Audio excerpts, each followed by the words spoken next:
Hello, you wonderful people, and welcome to another episode of Super-Fanta-Fi. This being a show where I talk about TV shows of the supernatural, fantasy, and/or science fictional genre. For today's episode, I'm going to talk about the latest episode of Into the Badlands. A lot of crazy stuff went down in this episode, so let's break everything down. Obviously, we start off with like that huge heavy-ass note at the beginning of Nick's dying. That sucks. And it wasn't just like a normal death. It was brutal. He snapped her neck and then Pilgrim ripped her head off. It's like, Jesus, dude. Even Castor did, well, Castor got his neck broken, but not to that brutal extent. But to be fair, Castor wasn't a traitor. Nick's was, and he did that to make a point.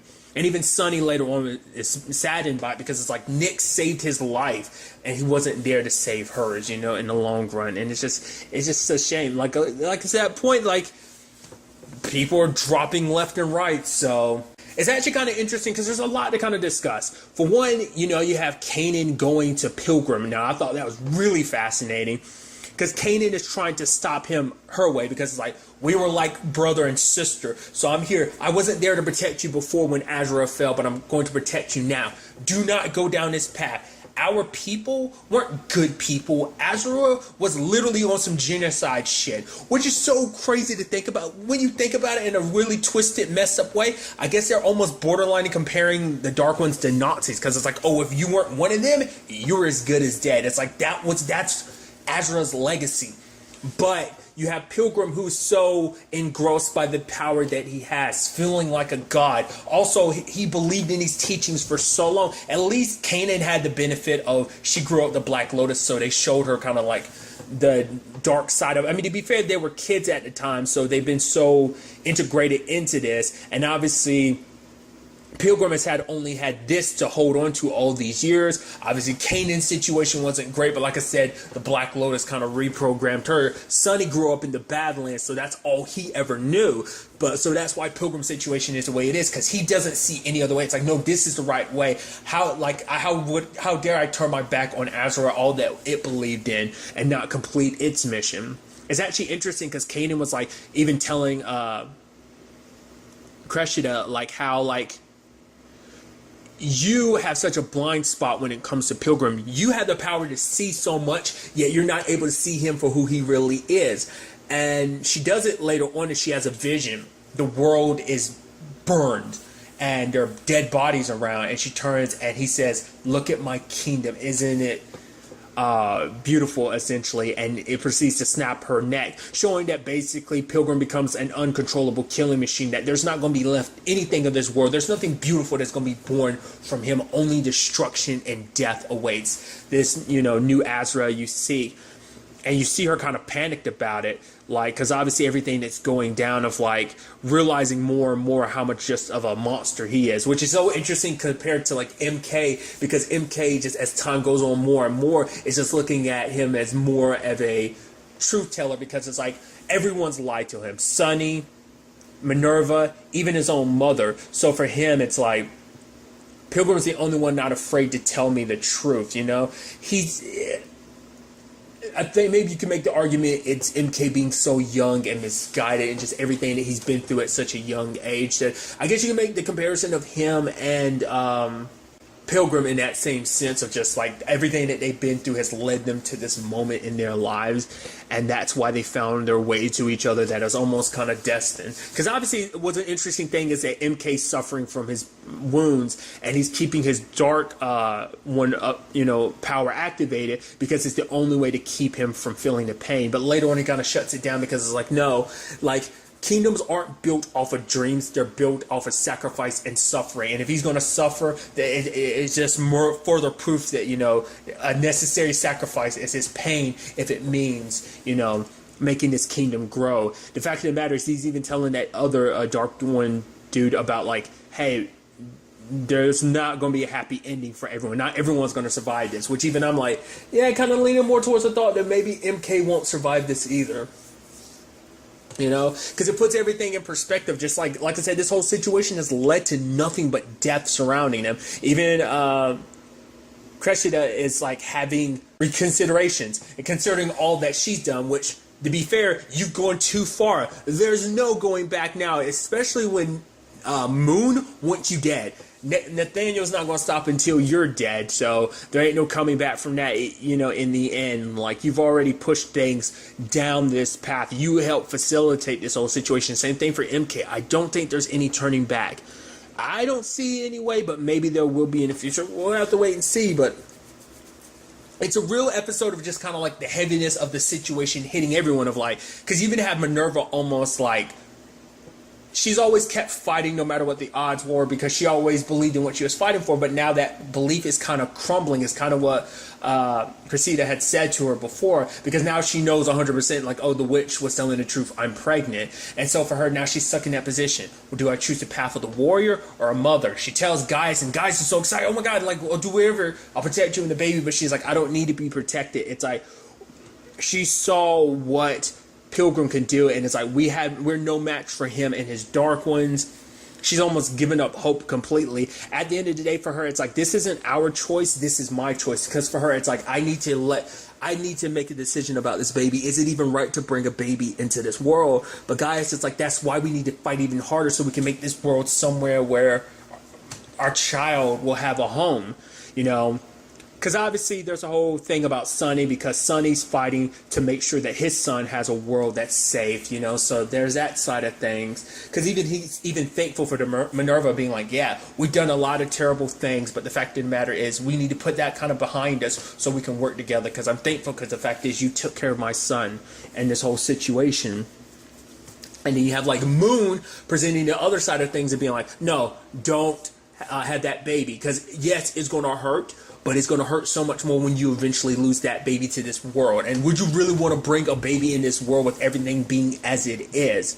The fact is, take this from a man who's lost everything twice. Because when this is all said and done, when Pilgrim's dead, when the priestess is dead, he's going to disappear back into the wastelands, And it's just, I hope Minerva keeps the baby, and I think she will when it's all said and done. But like, obviously that choice is going to weigh heavy on her, because it's like, what do I do? The fact of the matter is, like, everything is complicated, but you raised Tilda to be, the amazing woman she has become. I think you can raise this child to be a young man or woman, as well, but Minerva just can't see that, just because all her hope is kind of dwindled away, and it's like, so what do I do? I think she's going to probably have this conversation with Tilda, and Tilda might be the one to kind of sway her thoughts, which Tilda had her own thing to deal with, which I did not expect. Odessa comes back and it's like, yo, also turns out she's got a new somebody, but for her, she wants to fight now, because before, which you could obviously tell, like, the whole thing hit Tilda hard. It's like, oh, you found someone else. But the fact is, it's like, at the end of the day, for her, it's like, you deserve to be happy, and you don't need to be a part of this. Just get as far away from the Badlands as possible, and you can come back when everything's good. But it's like, you deserve to be happy. And the fact is, I love you, and I still love you. And the fact of the matter is, if anything ever happened to you, I'd never forgive myself. And I think that takes, a strong will to kind of have to deal with the fact is that the person you love is with someone else, kind of put their needs above your own. I think that's where this whole situation is, because even Lydia was kind of foreshadowing that this is about Tilda. Tilda might be the one to kind of help bridge and bring everyone together, because that's even something Baji made a reference to, as like, yeah, like, notice all these different people from these different groups, doesn't matter, butterflies, clippers from Gal's place, like, these are people all over the place, but everyone's gathered together. It just took a psychopath like Pilgrim to bring the Badlands together, which is so interesting, considering the fact is the Badlands have been at war for as long as anyone can remember, so it's just fascinating. It took someone like Pilgrim to make that all happen. So, on top of all that, there's the whole situation of Baji being like, you know who we should turn to? Magnus. Because the Black Lotus are the only people who can fight the Dark Ones. They've been trained to do it, and there's a whole army waiting to be utilized. But it's like, yeah, Magnus wants us dead. I even love the conversation of, guys wanting to go along, because it's like, yeah, I want a place for my child to grow up too. And yeah, Baji be like, wait, you banged Flea? Wow, you're a brave, horny idiot. I love that. I just love that. That's just like his comment on the whole situation. I even love it later on when guys is trying to get father advice from Sonny, and Baji's like, whoa. Why are you asking him? I'm the one doing all this. I'm the one doing this, and that for Henry. The fact of the matter is, I'm in the grand scheme of things, I'm the mother to that child essentially, and I love it. Baji, Mama Bird Baji. To be fair, that isn't too much of a surprise considering the fact is, even though they had their complicated relationship, the way he took care of Minerva, kind of shows that. So I just think that's kind of, interesting. Sadly, when the time came, though, Magnus wasn't as receptacle to the whole plan, because for him, he's not willing to compromise. It's like, oh, I'll kill you, and then I'll go kill Pilgrim, which is interesting considering the fact that Sonny might be your last chance at killing Pilgrim, but you're not willing to listen. I love the fighting ensuing. Obviously, Guy's doing his thing. Baji doing his thing. Last thing you want is Baji with some damn nunchucks in his hand. Holy shit. And then, Sonny and Kanan working together to kick Magnus's ass. And I think it was only befitting that she was the one that kind of ended everything. You do see her kind of break down a little bit. Because no matter what the circumstances are, how twisted that relationship was, he was the closest thing she had to family until, being reunited with Sonny. That's still kind of hard.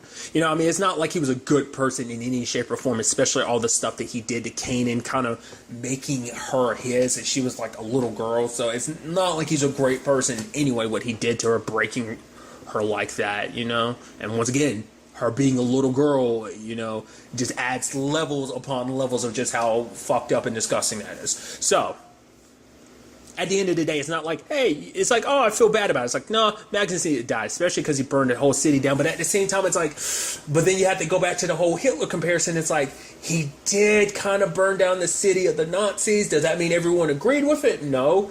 But still, it's a whole thing when you actually really think about it and break it down like that. God, now that I got that in my head, comparing to the Nazis is kind of crazy. I think that's kind of, sadly, an apt description, especially because of the whole genocide situation. So there's that.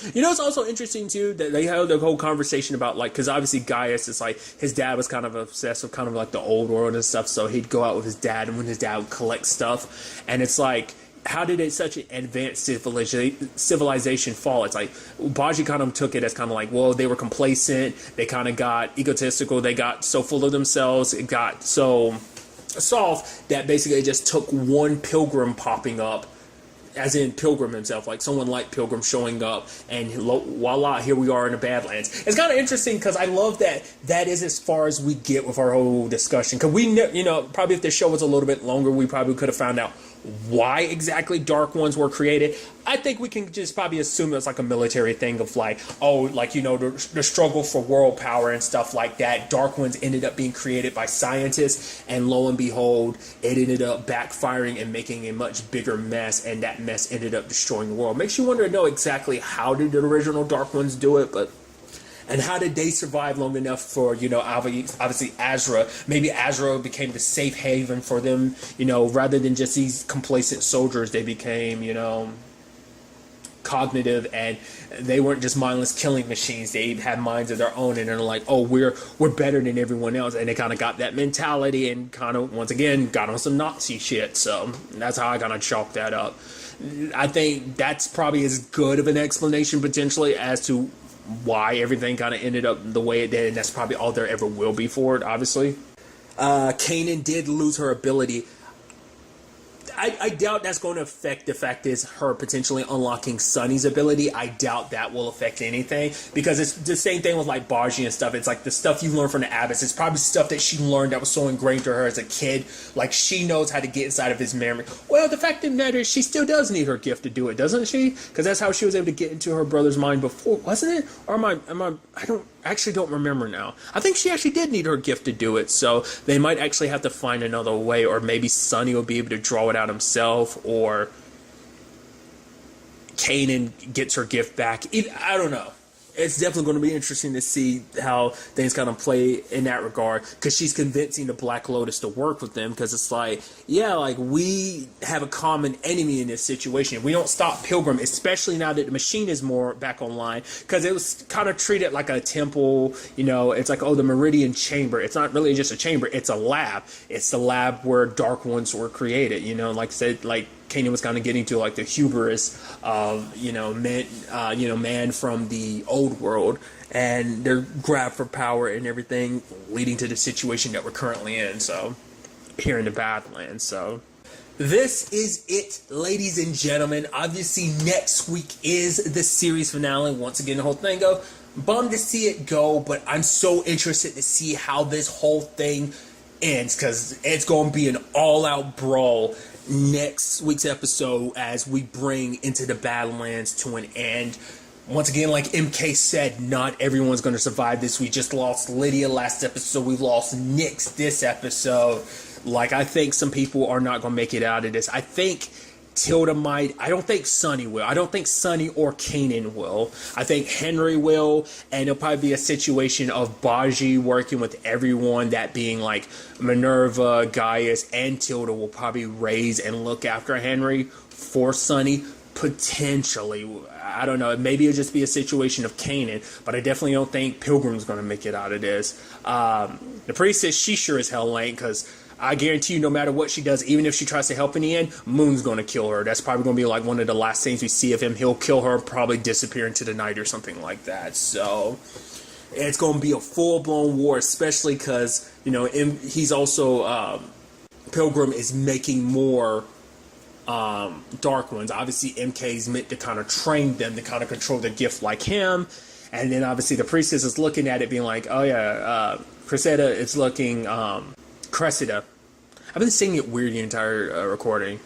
I noticed it, but I just never corrected myself. Cressida has the whole situation of, like, now she sees that her vision is coming true. Like I said, she's going to probably pull back from this situation, but it's still not going to save you. Like I said, you're too neck deep in this situation. There's no forgiving what you've kind of done. So, like I said, the big things is, like, what about MK? It might be a situation where Tilda might be the one to kind of put him down. Might even be a thing of, like, Sunny has to be the one to put him down, because it might only be just because of their connection and everything. This started with them at the beginning of the series, and it kind of unraveled and kind of led to this situation, them on opposite sides. So it's definitely going to be interesting to see what the series finale has in store for us. But really, that's all I want to talk about. Till the next time we meet, be happy, be safe, live life to the fullest, and enjoy it. Good day and goodbye.